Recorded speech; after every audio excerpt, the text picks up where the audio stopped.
Coé a été mis en examen pour viol et agression sexuelle sur 4 femmes. Mais il est également écarté de Énergie depuis plusieurs mois. Ce mercredi, ses avocats viennent de démentir une information sur l'affaire. Un communiqué de presse des avocats de Sébastien Coé, porté par Maître Frédéric Lamoureux, avocat au barreau de Paris, vient de tomber ce mercredi 29 mai. Il est évoqué dans différents médias une proposition que Énergie aurait faite à Sébastien Coé, afin de préserver l'emploi de son équipe, proposition qu'il aurait refusée. Il ne s'agit en aucun cas de la réalité. Si tel avait été le cas, Sébastien Coé aurait privilégié cette possibilité plutôt que de saisir le tribunal de commerce.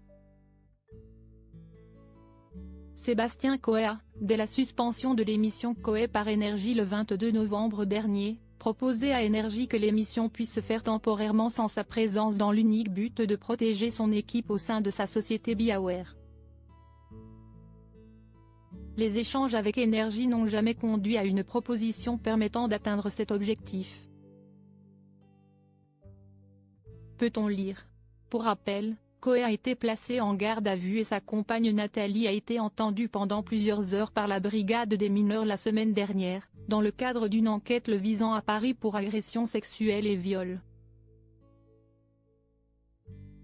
Après avoir passé 2 nuits en cellule, le natif de Saint-Quentin, N, a été présenté à un juge d'instruction, puis a été mis en examen pour viol et agression sexuelle sur 4 femmes, dont 3 étaient mineures au moment des faits reprochés.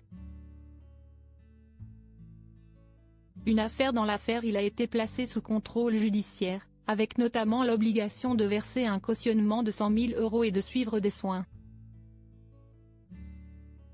Des précisions apportées par le ministère public. Coé va faire appel, lui qui a toujours contesté l'ensemble des accusations qui sont portées à son encontre, tant sur ses mises en examen que sur son contrôle judiciaire. Hors norme d'après ses proches. Coé, il est connu pour avoir animé pendant de longues années les journées des auditeurs de Énergie. Mais la station l'a écarté de l'antenne dès le début de l'affaire. En litige avec son employeur, le tribunal de commerce de Paris l'a débouté au début du mois de mai lors de son procès contre la radio française. Une déception évidente pour l'animateur, qui a décidé de répliquer dans ce dossier, par le biais de son avocat Frédéric Lamoureux. Les sociétés du groupe BioWare et Sébastien Coé annoncent interjeter immédiatement appel de la décision rendue ce jour dont ils ont pris connaissance. L'animateur fait l'objet d'au moins 5 plaintes pour viol ou agression sexuelle.